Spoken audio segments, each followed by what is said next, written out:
મરતી વખતે રાવણે ભગવાન શ્રીરામને શું કહ્યું?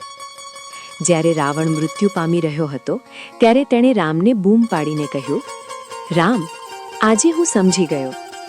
રામજીએ પૂછ્યું, શું સમજી ગયા?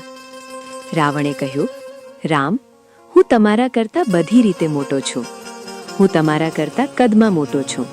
હું તમારા કરતાં બળમાં મોટો છું. હું તમારા કરતાં શરીરમાં મોટો છું.